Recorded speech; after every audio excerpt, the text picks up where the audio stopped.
commencer la solution de cet exercice, je tiens à vous rappeler quelques résultats. Premièrement, le binôme de Newton. Binôme de Newton. On a A plus B à la puissance n.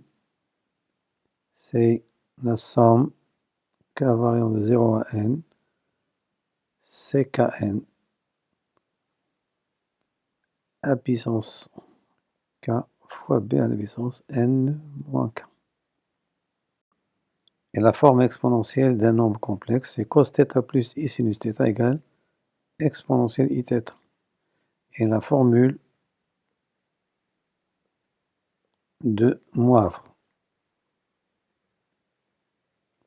c'est cos θ plus i sinus θ à la puissance n égale exponentielle i nθ.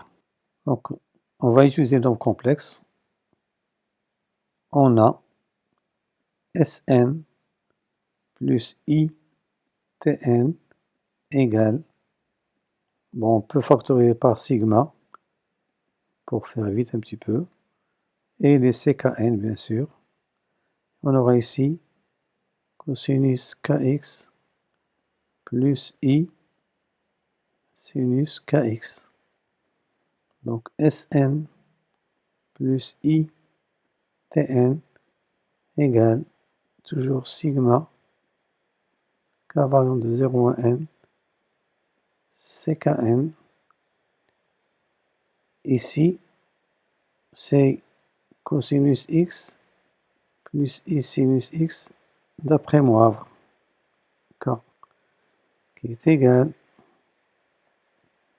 somme k variant de 0 à n ckn exponentielle i x à la puissance k.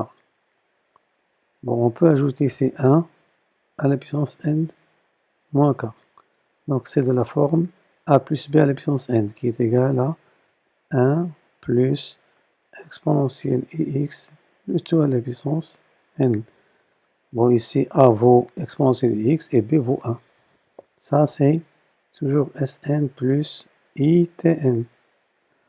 Donc l'idée c'est d'écrire ce nombre complexe sous la forme trigonométrique et puis bien sûr en déduire Sn et Tn comme partie réelle et partie imaginaire. Un autre résultat, rappel, on a 1 plus exponentielle Iθ, c'est 2 cos θ sur 2 exponentielle i θ sur 2. Donc on aura ici Sn plus i Tn égale 2 à la puissance n cosinus n θ sur 2. Bon, ici c'est x, c'est pas θ, c'est x sur 2 fois exponentielle n θ sur 2.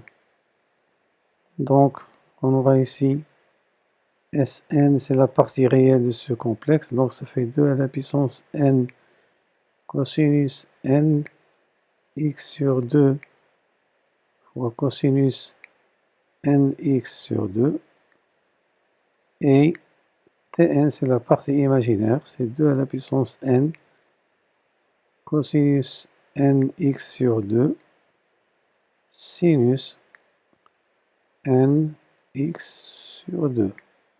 Voilà, donc c'est grâce, bien sûr, au nombre complexe qu'on a pu déterminer ces deux sommes en utilisant bien sûr les propriétés des nombres complexes.